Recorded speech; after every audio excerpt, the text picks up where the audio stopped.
Bismillahirrahmanirrahim. So our today's lecture is regarding the second part of the 7th class geography. और इसमें जो आज हमने स्टार्ट करना है वो है chapter 6 atmospheric humidity and precipitation.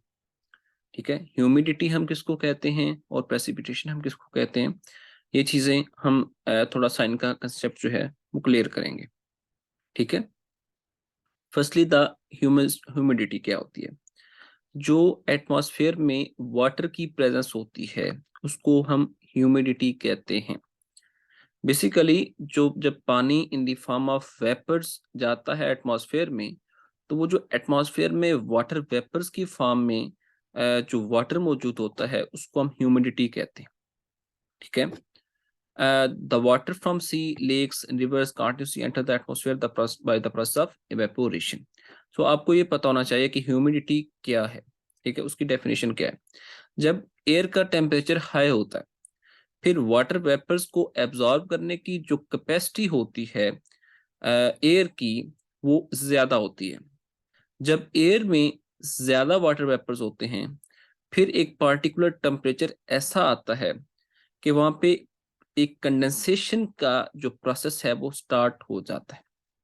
Condensation क्या है कि जो वेपर्स जो हैं अगेन जो है वो चेंज होते हैं वाटर में। ठीक है, वो जिससे फिर क्या होता है, बादल बनते हैं और वो बादल बारिश की फॉर्म में बरसते हैं। ठीक है, जब एटमॉस्फेयर का टेम्परेचर डिक्रीज होता है तो उसकी जो वाटर वेपर्स को एब्जॉर्ब करने की कैपेसिटी है वो भी डिक्रीज कर जाती है और उससे भी एक ऐसा पार्टिकुलर टेम्परेचर आता है, कंडेंसेशन स्टार्ट हो जाती है जिससे वो वाटर वेपर्स क्लाउड्स में फिर अगेन रेन, स्नो, हेल और ड्यू में कन्वर्ट हो जाते हैं। तो हम क्लाउड्स को की जो टाइप्स हैं उनको देखेंगे। ठीक है, क्लाउड्स बेसिकली क्या होते हैं कि जो एटमॉस्फेयर में वाटर वेपर्स होते हैं वो अबव सी लेवल गैदर करते हैं इन द फॉर्म ऑफ ड्रॉपलेट्स। ये ड्रॉपलेट्स क्या बनाते हैं, क्लाउड्स बनाते हैं। अगर ये सेम प्रोसेस जो है अर्थ सरफेस पे हो तो इसको हम फॉग कहते हैं। ये क्योंकि एटमॉस्फेयर में हो रहा है तो इसको हम क्लाउड्स कहते हैं। और अगर ये अर्थ सरफेस पे हो रहा हो, जो सर्दियों में मोस्टली फॉग पड़ती है, ठीक है, तो इसको हाँ जिसको हम धुंध कहते हैं तो इसको हम फॉग कहते हैं अगर ये अर्थ सरफेस पे हो। ठीक है, तो बेसिकली जो क्लाउड्स हैं वो किससे बनते हैं, वाटर ड्रॉपलेट्स की कॉम्बिनेशन से बनते हैं। सो इनकी प्रेजेंस से क्या होता है कि वो एरिया जो है वो ह्यूमिड रहता है। एरिया क्या रहता है, ह्यूमिड रहता है। तो ह्यूमिडिटी मैंने आपको आगे बताया कि जो amount of water vapours present in the atmosphere होता है उसको हम ह्यूमिडिटी कहते हैं। अर्थ सरफेस को कौन कवर कर रहा होता है, क्लाउड्स कवर कर रहे होते हैं। जो क्लाउड्स कवर जब कर रहे होते हैं तो बेसिकली रिफ्लेक्ट करते हैं बैक हीट वेव जो अर्थ से आ रही होती हैं। ठीक है, रिफ्लेक्ट का मतलब क्या होता है कि जब हीट वेव्स निकलती हैं अर्थ से तो सीधा जाके क्लाउड्स पे पड़ती हैं, जब तो क्लाउड्स दोबारा उनको वापस भेज देते हैं, उनको गुजरने नहीं देते। ठीक है, सो दिस जो वो एरिया है उसका टेम्परेचर इससे राइज करता है क्योंकि वो हीट वेव वापस आ जाती है। ठीक है, सो आपने देखा होगा कि जब विंटर सीजन होता है तो जब बादल बने होते हैं तो इतनी सर्दी नहीं होती, हम थोड़ा थोड़ा हॉट फील कर रहे होते हैं बनिस्बत as comparison to the particular environment. हम उससे पहले जो सर्दी होती है उसकी निस्बत से हम उस दिन थोड़ा सर्दी को कम फील कर रहे होते हैं, तो यही उसकी वजह होती है। क्लाउड्स को हम डिफरेंट टाइप्स में डिवाइड करते हैं। उनमें लो लेवल क्लाउड्स हैं। लो लेवल क्लाउड्स जो हैं वो 2000 मीटर अबव सी लेवल बनते हैं। इनमें स्टेटस है, स्टेटोक्यूमुलस है, निम्बो स्टेटस है। ये बेसिकली जो है लो लेवल क्लाउड्स हैं। Then is the mid level clouds. ये 2000 टू 6000 मीटर्स जो है सी लेवल से अबव बनते हैं। तो इनमें एल्टोस्टेटस एंड एल्टोक्यूमुलस जो हैं ये इन क्लाउड्स में इनके नाम हैं। ये बेसिकली इनके नाम हैं। ठीक है, तो आपने इनके नाम जो है वो याद रखने। उसके बाद हाई लेवल क्लाउड्स हैं जो 6000 meters above the surface of sea होते हैं। इनमें साइरस, सीरोस्ट्रेटस, सीरोक्यूमुलस जो है ये इनमें इंक्लूडेड होते हैं। उसके बाद वर्टिकली डेवलप्ड क्लाउड्स, ये स्पेशल काइंड्स ऑफ क्लाउड्स होते हैं। ये बेसिकली हाइट के जब जितनी ज्यादा हाइट होती जाती है तो ये एक्सपेंड करते जाते हैं, ठीक है, ये क्या करते जाते हैं, एक्सपेंड करते जाते हैं।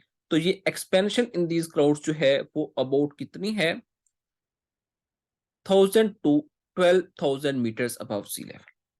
तो इसमें क्यूमुलस एंड क्यूमुलो निम्बस जो हैं इन क्लाउड्स में, जो ये क्लाउड्स हैं इनमें इनके जो नाम हैं वो क्यूमुलस और क्यूमुलो निम्बस हैं, ठीक है, वो इन क्लाउड इस टाइप ऑफ क्लाउड्स में इंक्लूडेड है। सो ये ह्यूमिडिटी हमने पढ़ी, क्लाउड्स के बारे में हमने पढ़ा। अब है प्रेसिपिटेशन। प्रेसिपिटेशन मैंने आपको पहले भी बताया था कि जो वाटर फॉल कर रहा होता है on the surface of earth in liquid और सॉलिड फॉर्म, उसको हम प्रेसिपिटेशन कहते हैं। कि जब वाटर ड्रॉप्स जो हैं वो सरफेस ऑफ अर्थ पे फॉल कर रहे हैं इन द लिक्विड फॉर्म और सॉलिड फॉर्म, जिसको हम क्या कहेंगे, प्रेसिपिटेशन कहेंगे। जैसा कि रेन है, स्नो है, हेल स्टॉर्म है, तो ये बेसिकली प्रेसिपिटेशन की टाइप्स हैं। Rain in the form of water आती है, स्नो बर्फबारी होती है, हेल स्टॉर्म जिसको हम ज़ालाबारी कहते हैं, ये प्रेसिपिटेशन ही है।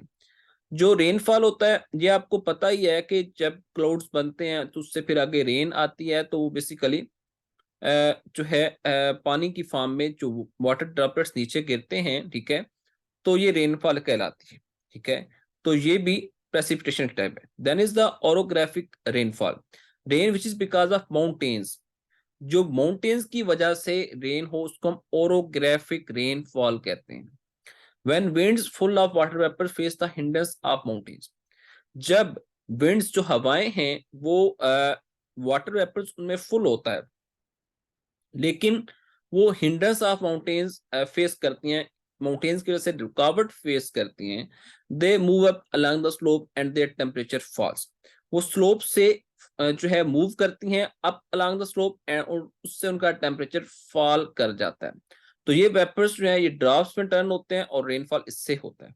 सो आपको ये मैकेनिज्म जो है इस तरह समझना होगा कि ये ह्यूमिड एयर है, ये आप डायग्राम अगर देखें साथ तो ह्यूमिड एयर है, ठीक है।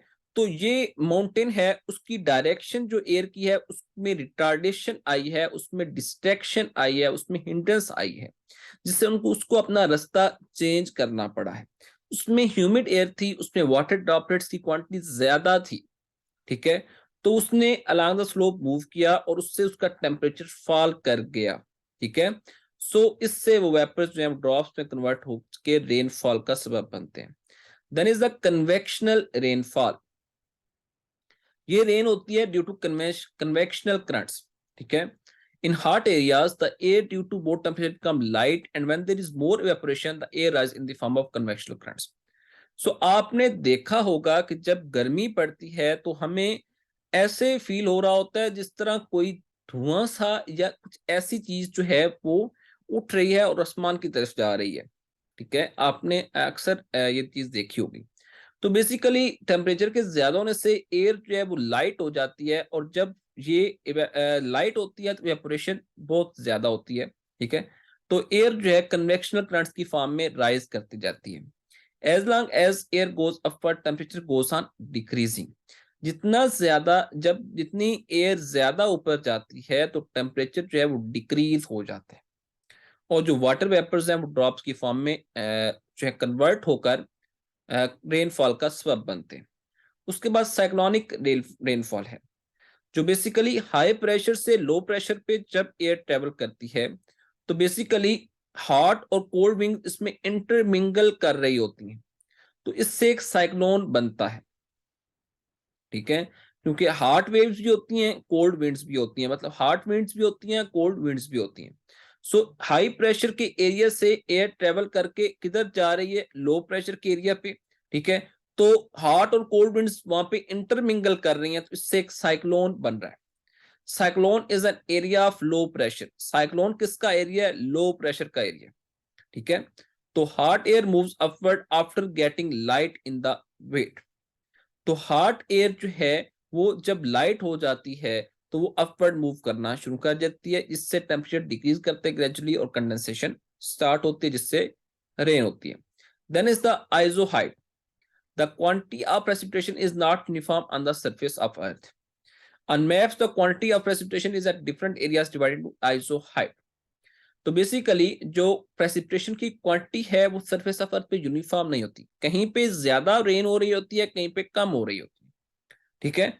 सो बेसिकली जहाँ पे ज्यादा सेम प्रेसिपिटेशन हो रही होती है, फॉर एग्जाम्पल आप इधर में थोड़ा सा देखें, साथ वाली जो डायग्राम है इसमें अगर आप थोड़ा सा देखें तो इसमें जो मेंशन्ड इलाका है वो बेसिकली वो है जिसमें जो रेनफॉल है, जो प्रेसिपिटेशन रेट है वो सेम है। सो जहाँ पे प्रेसिपिटेशन रेट सेम होता है जिन रीजन्स में, उनको हम आइजो हाइट्स कहते हैं। Then is the rain gauge. Gauge basically वो चीज होती है, वो इंस्ट्रूमेंट होता है जो मेजर करता है रेन को, जिसको हम रेन गेज कहते हैं। इसमें दो मेटल सिलेंडर्स होते हैं, एक मेजरिंग ग्लास सिलेंडर होता है, ठीक है। सो ये गेज जो है बेसिकली मेजर करता है रेनफॉल को। उसके बाद आ जाता है जी स्नोफॉल। स्नोफॉल बेसिकली जो ज्यादा ठंडे इलाके होते हैं, जो माउंटेनियस इलाके होते हैं, ठीक है, जहाँ पे ज्यादा पहाड़ होते हैं, ठंड होती है, वहां पे स्नोफॉल होती है।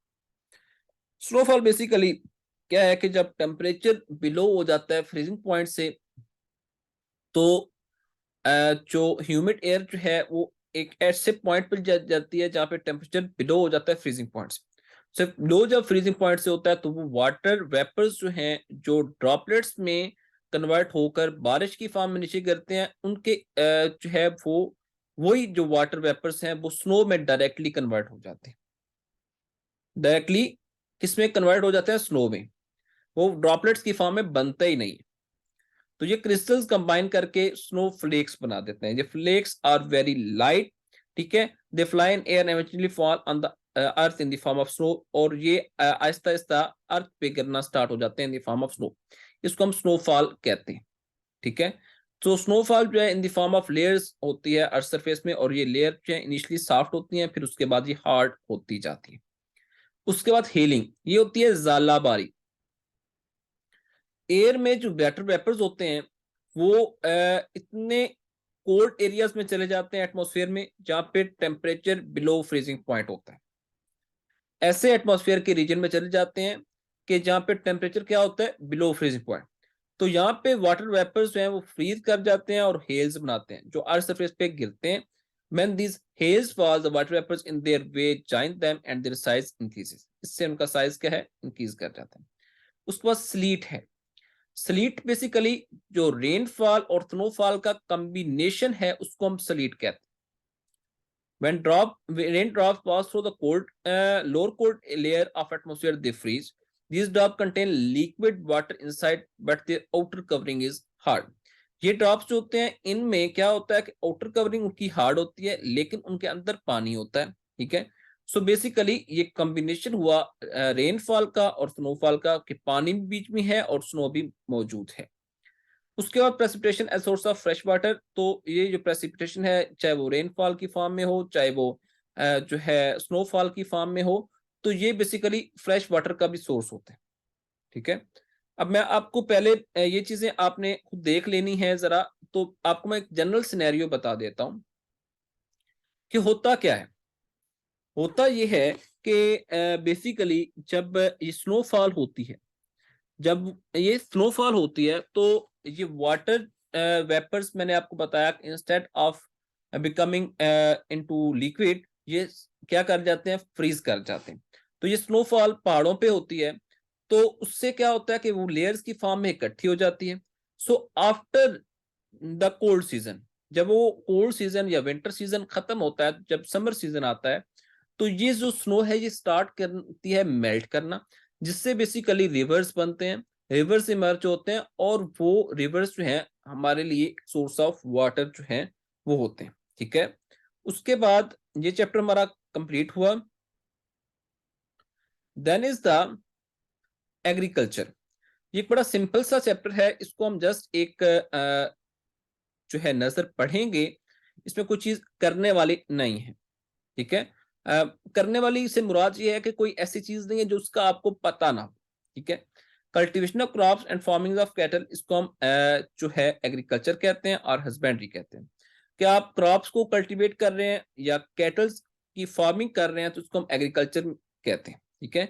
तो बेसिकली जो एग्रीकल्चर सेक्टर है उससे पूरी जो वर्ल्ड पॉपुलेशन है, most of the world population, वो डायरेक्टली और इनडायरेक्टली रिलेटेड है। क्योंकि उसकी रीजन ये है कि आप देखें कि दूध हर घर की जरूरत है, ठीक है, गंदुम हर घर की जरूरत है, उसके अलावा गोश्त हर घर की जरूरत है। तो डायरेक्टली और इनडायरेक्टली हर कोई रिलेट कर रहा होता है, ठीक है। तो ये basically important source of income भी है, फूड का सोर्स भी है, नेशनल इनकम का सोर्स भी है, और फॉरेन एक्सचेंज अर्निंग के हम ये चीजें इंपोर्ट करके काफी जो है कमा सकते हैं। उसके बाद रॉ मटेरियल का सप्लाई जो है वो भी हम करते हैं। Maintenance of balance of payments, balance of payment जो है उनको मेंटेन करने में भी ये हेल्प करती है, ठीक है। क्योंकि एक्सपोर्ट से जो इनकम आती है एग्रीकल्चर प्रोडक्ट्स की, वो बेसिकली बैलेंस करने में हेल्प करती है इंपोर्ट एक्सपेंडिचर्स।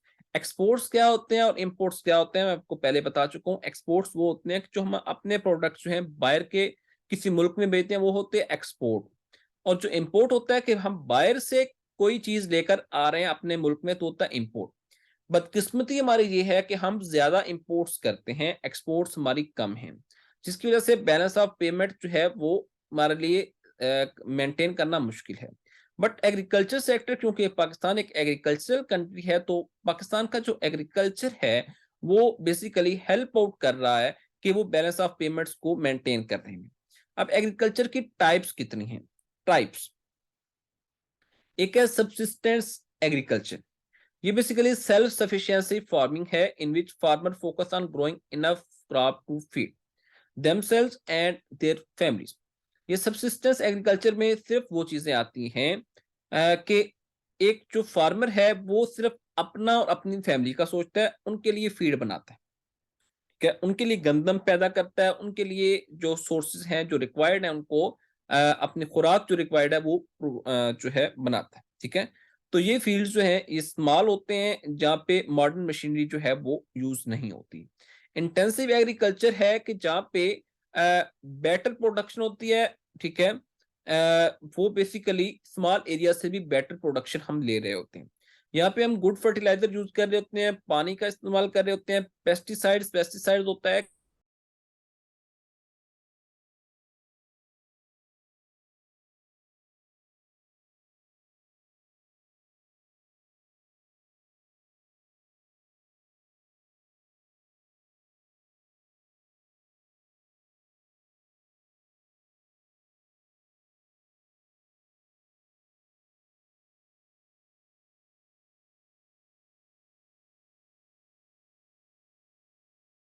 तो we were discussing about the intensive agriculture. तो इसमें मैंने आपको बताया कि जो हम स्मॉल एरिया है उससे भी अच्छी प्रोडक्शन ले रहे होते हैं by the use of pesticides, fertilizers, water.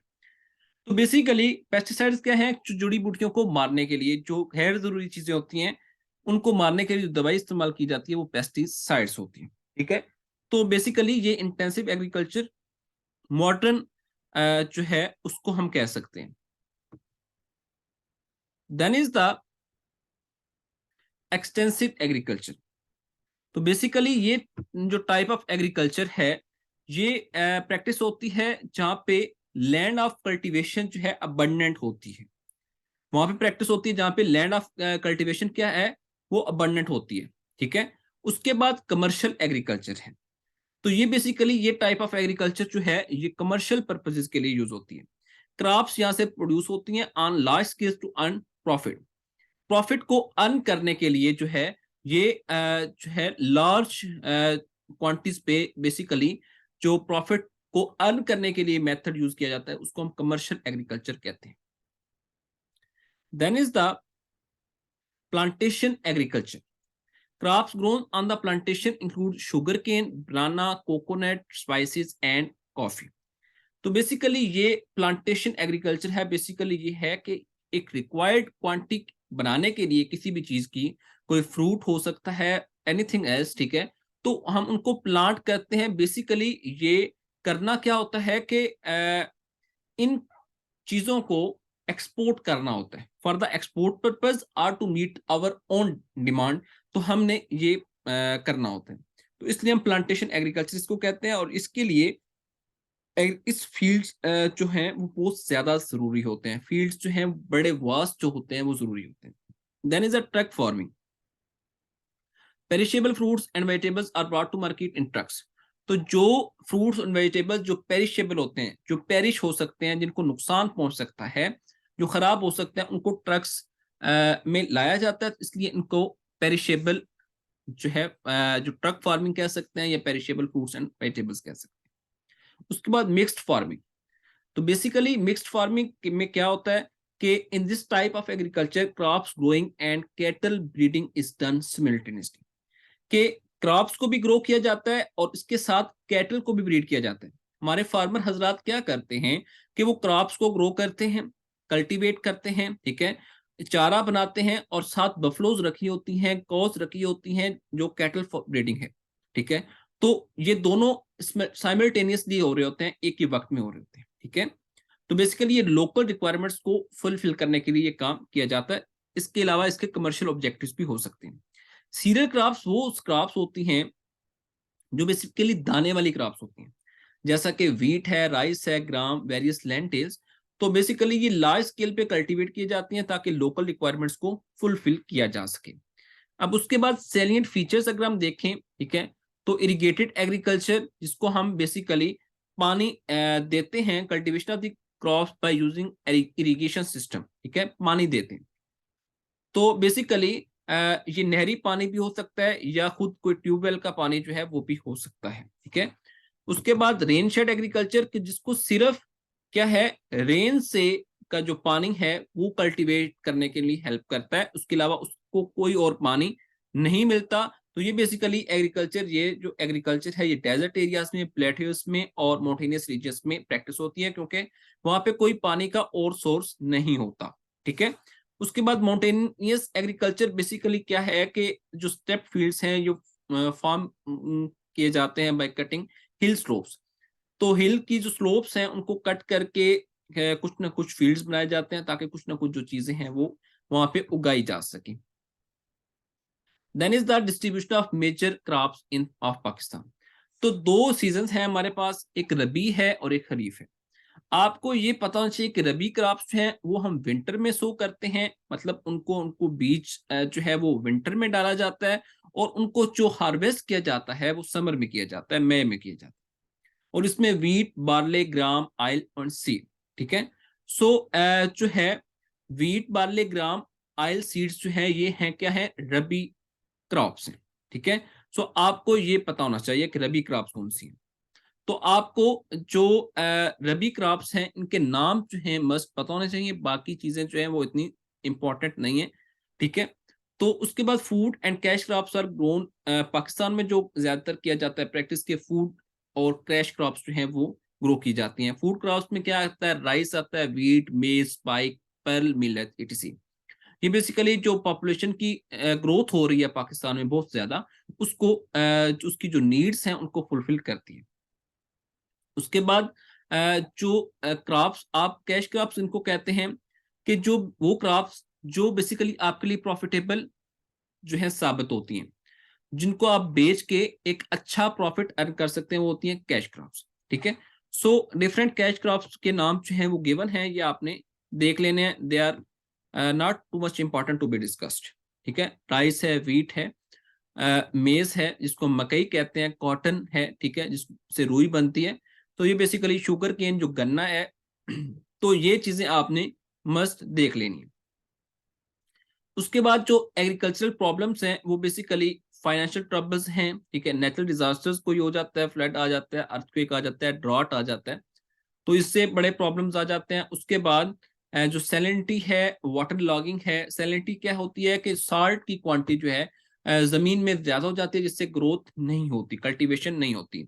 Water logging क्या है कि जो अंडरग्राउंड वाटर है वो जमीन की सतह के बराबर आ जाता है, जिससे जो है कल्टीवेशन नहीं होती, तो फार्मर हजरात जो है उनको लॉस फेस करना पड़ता है, ठीक है। और उसके अलावा जो एडवांस्ड एग्रीकल्चर है वो उसको प्रैक्टिस नहीं किया जा रहा। तो इसमें हम बेहतरी किस तरह ला सकते हैं, ठीक है। और वो बेसिकली इस तरीके से कि हम कैनाल सिस्टम को जो है थोड़ा बेहतर करें, जो रिवर से कैनाल्स निकल रहे हैं उनके सिस्टम को थोड़ा सा बेहतर किया जा सकता है, क्योंकि एक सिंध ताश मुआहिदा भी इससे हुआ था कि 1960 में, कि बेसिकली 3 वेस्टर्न कैनाल्स और 2 ईस्टर्न कैनाल्स जो हैं इंडस, झेलम, चेनाब, रावी और सतलज जो है बेसिकली ये बेसिकली जो है ये ट्रांसफर करते हैं ज्यादातर पंजाब प्रोविंस में जो पानी है उनको ये सैराब करते हैं। ठीक है, तो सिंध ताश मुआहिदा एक हुआ था 1960 में इंडिया और पाकिस्तान के दरमियान। ठीक है, तो 3 रिवर्स हैं इंडस, झेलम और चनाब, वो पाकिस्तान को दे दिए गए थे, और 3 रिवर्स जो हैं रावी, सतलज और ब्यास, ये इंडिया को दे दिए गए थे ताकि जो सैराब करने का मसला है वो सॉल्व हो सके। उसके अलावा जो ट्यूबवेल्स हैं ये आल्सो सोर्स ऑफ वाटर हैं। ट्यूबवेल्स हम इंजेक्ट करके जो है पानी अपनी फसलों को लगा सकते हैं। ठीक है, और उसके बाद karez, underground water courses are dug which are known as karez. जो अंडरग्राउंड वाटर कोर्सेज हैं उनको, जो अंडरग्राउंड वाटर के रास्ते हैं उनको हम क्या कहते हैं, कारेज। तो बेसिकली जो कुछ ऐसे इलाके हैं जहाँ पे अंडरग्राउंड वाटर कोर्सेज बनाए गए हैं जहाँ से पानी आता है और इरिगेशन की जाती है। ठीक है, देन वेल्स हैं जो इनको कुएं कहते हैं या स्प्रिंग्स हैं, जो नेचुरल सोर्स हैं जहाँ पे वाटर जो है सरफेस ऑफ अर्थ पे अंडरग्राउंड से आ जाता है। ठीक है, अब उसके बाद प्रॉब्लम्स कौन कौन से हैं ये आपने पढ़ लेने हैं कि कौन कौन से प्रॉब्लम्स हैं। एक तो जो अंडरग्राउंड वाटर है वो उसका लेवल कम होता जा रहा है। ठीक है, और वाटर को स्टोर करने का कोई प्रॉपर अरेंजमेंट नहीं है। ठीक है, और ज्यादा अमाउंट ऑफ वाटर जो है वो एब्जॉर्ब हो जाता है बिकॉज कोई अच्छा वाटर कोर्स नहीं है, पानी के गुजरने का रास्ता कोई सही नहीं बनाया गया। नेक्स्ट जो है हमारे पास वो माइनिंग है एंड पावर। माइनिंग क्या, किसको हम कहते हैं, mining basically extraction of valuable minerals and other minerals from the earth is known as mining. Mining हम कहते हैं कि जो मटेरियल जो है जो हम निकालते हैं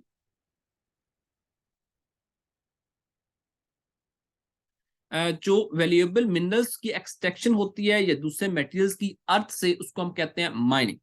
ठीक है, तो अल्लाह अलमाइटी ने पाकिस्तान को काफी ऐसे रिजर्व्स दिए हैं जैसा कि कोल है, मार्बल, आयरन, जिप्सम, ये काफी ज्यादा क्वांटिटी में पाकिस्तान में पाए जाते हैं। ठीक है, तो हम ये जो चीजें हासिल करते हैं इसको हम माइनिंग कहते हैं, इस प्रोसेस को हम क्या कहते हैं, माइनिंग कहते हैं। सो ये जो आपने क्या करना है कि इंपॉर्टेंट कंडीशंस फॉर माइनिंग, कि हम माइनिंग किस तरह जो है उनके लिए माइनिंग करने के लिए कंडीशंस क्या है। एक तो ये है कि माइनर्स वेल ट्रेंड हों। ठीक है, और उनको बेस्ट मींस ऑफ ट्रांसपोर्ट जो है वो दिया जाए। ठीक है, उसके अलावा उनको मॉडर्न मशीनरी उनके लिए बड़ी इंपॉर्टेंट है ताकि वो माइंस को डिग करके उनसे जो मिनरल्स जो हैं उनको एक्सट्रैक्ट कर सके। उसके बाद role of minerals and power resources in the economy of country. So जो मिनरल्स हैं उनके उनका क्या रोल है इकोनॉमी ऑफ कंट्री में, कि कंट्री की जो मीशत है उसमें क्या रोल। बेसिकली जो ऑयल है, कोल है, गैस है, ये हमारी इंडस्ट्रीज को एनर्जी प्रोवाइड करते हैं, और ये जो इंडस्ट्रीज हैं वो चलती हैं जिससे वो काफी चीजें ऐसी बनाती हैं जिनको हम एक्सपोर्ट कर सकते हैं या अपनी लोकल नीड्स जो हैं उनको फुलफिल कर सकते हैं। अब इसके बाद जो माइनिंग की टाइप्स हैं, एक है hand planning mining, hand hand panning mining, sorry. तो बेसिकली जो प्रीशियस मेटल डिपॉजिट्स हैं जैसा कि गोल्ड है, ये बेसिकली एलुवियल डिपॉजिट्स होते हैं। ठीक है, तो ये प्रीशियस डिपॉजिट्स भी इनको हम कहते हैं। तो ये बेसिकली ये डिपॉजिट्स जो ड्राइड अप होते हैं तो ये इनको पैन की फॉर्म में कलेक्ट किया जाता है, और फिर जो ग्रेन ऑफ गोल्ड है उनको सैंड से सेपरेट किया जाता है। बेसिकली सैंड में धुंसे होते हैं तो सैंड से ये सेपरेट हो जाते हैं। Then is the shaft tunnel mining. ये बेसिकली जो ज्यादा डेप्थ से कोई चीज आपने एक्सट्रैक्ट करनी है मिनरल, तो उसके लिए हम टनल होते हैं। ठीक है, शाफ्ट टनल माइनिंग की जाती है। तो शाफ्ट जो है as a drill vertically insert की जाती है जिससे माइनिंग प्रोसेस स्टार्ट होता है। उसके बाद एडिड टनल माइनिंग, जिसमें हॉरिजॉन्टल पैसेज या टनल जो है वो बिटवीन स्लोप्स इन हिली एरियाज में बेसिकली यूज किया जाता है। ये आपको नजर भी आ रहा है। सो हिली एरियाज में ये हॉरिजॉन्टल स्लोप बनाते हैं तो वहां पे से जो माइंस होती हैं, जो मिनरल्स होते हैं वो एक्सट्रैक्ट किए जाते हैं। ओपन पिट माइनिंग, ये बेसिकली जो नियर द सरफेस, जो अर्थ सरफेस के नियर जो है वो मिनरल्स मौजूद होते हैं उनको ओपन पिट माइनिंग के जरिए से जो है निकाला जाता है। जो ओवरबर्डन है वो लिटिल बाय लिटिल रिमूव किया जाता है। ठीक है, तो कॉपर, क्रोमाइट और लाइमस्टोन जो है वो हम बेसिकली एक्सट्रैक्ट कर रहे होते हैं ओपन पिट माइनिंग से। Then is the drilling mining. Drilling भी वैसा ही एक प्रोसेस है कि हम डीप लेयर्स जो है उनमें उनसे एक्सट्रैक्ट करते हैं मिनरल्स को बाय ड्रिलिंग अ होल, एक होल जो है वो ड्रिल करके। पाइप्स जो है ये होल में फिट किए जाते हैं, then minerals are brought on the surface through pipe. The method is used for oil and gas. ये ऑयल और गैस की जो माइनिंग करते हैं हम, जो ऑयल निकालते हैं, जो गैस निकालते हैं, वो भी बेसिकली जो है वो भी हमारे लिए माइंस उनके लिए रिक्वायरमेंट है, और वो भी हमारे लिए जो है मादनियात में आता है। ठीक है, जो हम ऑयल यूज कर रहे हैं, जो हम नेचुरल गैस यूज कर रहे हैं, ये बेसिकली अल्लाह ताला की तरफ से नेचुरली हमें अता करता चीजें। उसके बाद distribution of major minerals in Pakistan, ये आपने एक दफा पढ़ लेना, इसमें कोई ज्यादा चीज पढ़ने वाली नहीं है, लेकिन आपने जो बेसिक हमारे पास रिजर्व्स हैं, ये कुछ समझाने वाली चीजें नहीं है, जस्ट क्रैमिंग वाली चीजें हैं, तो वो आपने पढ़ लेनी है, उनकी लोकेशंस जो है। मैं नेक्स्ट चलूंगा।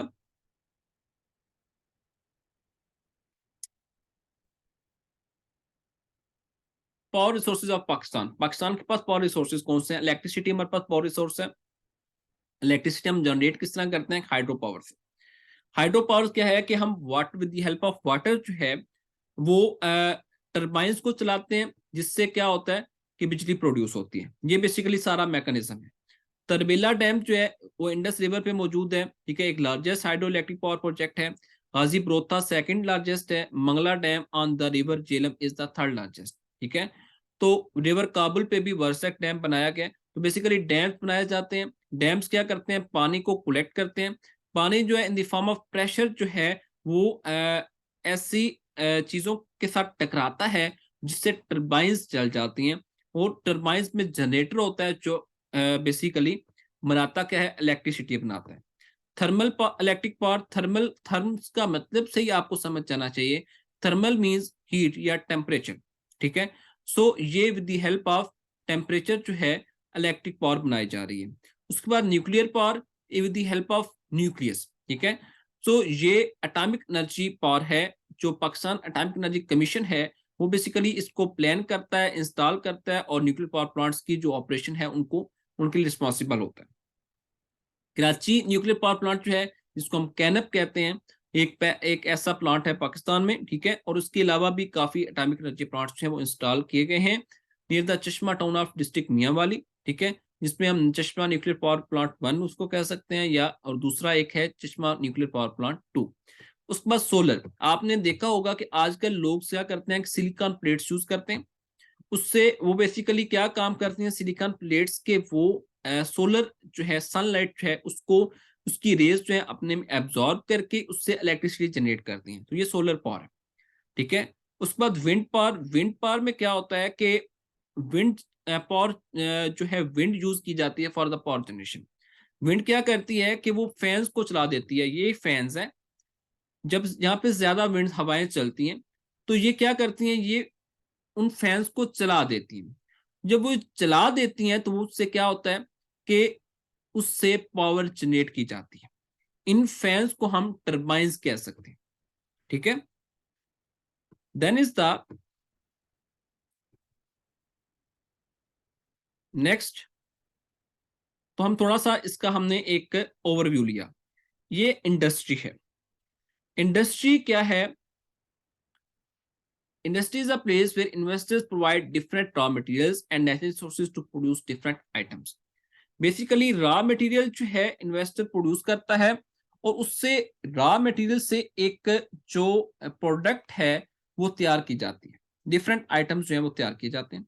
रॉ मटेरियल क्या होता है? जो बेसिकली कोई भी चीज बनाने के काम आता है। कोई भी एक प्रोडक्ट जो है उसको फॉर्मुलेट करने के काम आता है, उसको हम रॉ मटेरियल कहते हैं।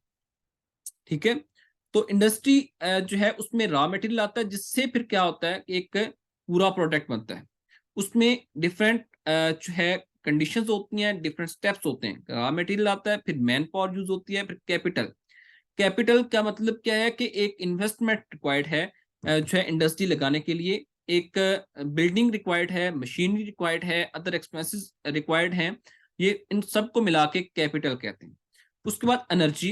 एनर्जी का मतलब ये है कि आपको कोल, नेचुरल गैस, ऑयल, इलेक्ट्रिसिटी, ये सारी चीजें जो हैं ये एनर्जी का चीफ सोर्स है। तो आपको ये चीजें रिक्वायर्ड हैं। या तो आपको नेचुरल गैस रिक्वायर्ड होगी, या ऑयल रिक्वायर्ड होगा, या इलेक्ट्रिसिटी रिक्वायर्ड होगा। ये सारी चीजें रिक्वायर्ड हो सकती हैं। ठीक है, इंडस्ट्री को रन आउट करने के लिए। उसके बाद आपको ट्रांसपोर्टेशन और कम्युनिकेशन के मीन्स रिक्वायर्ड है, आपको मार्केट की क्लोज प्रोक्सिमिटी रिक्वायर्ड है, ताकि जो आपने एक फाइनिश्ड प्रोडक्ट बनाई है उसको आप मार्केट में सेल आउट कर सकें। उसके बाद आपको जो गवर्नमेंट पॉलिसीज हैं उनसे जो है लाई आउट करना है, उनसे जो है प्रॉपर तय करके बनाना है। उसके बाद इंडस्ट्रीज की टाइप्स हैं, 3 टाइप्स हैं, एक कॉटेज इंडस्ट्री है, एक स्मॉल इंडस्ट्री है और एक heavy industry. Cottage industry locally establish की जाती है। आर्टिसंस क्या करते हैं, डिफरेंट आर्टिकल्स बनाते हैं, अपनी अपने जो टूल्स हैं उनको यूज करके उनको मार्केट में जाके बेच आते हैं। ठीक है, इसको हम कॉटेज इंडस्ट्री कहते हैं। उसके बाद स्मॉल इंडस्ट्री, ये basically locally available raw material, जो हमें रॉ मटेरियल लोकली अवेलेबल होता है उसकी बेस पे हम ये इंडस्ट्री जो है उसको बनाते हैं, ये स्मॉल इंडस्ट्री होती है। जैसा कि आप फर्नीचर इंडस्ट्री कह सकते हैं, डेयरी फार्मिंग, हनी कलेक्शन, तो ये रॉ मटेरियल भी लोकली हमें मौजूद होता है।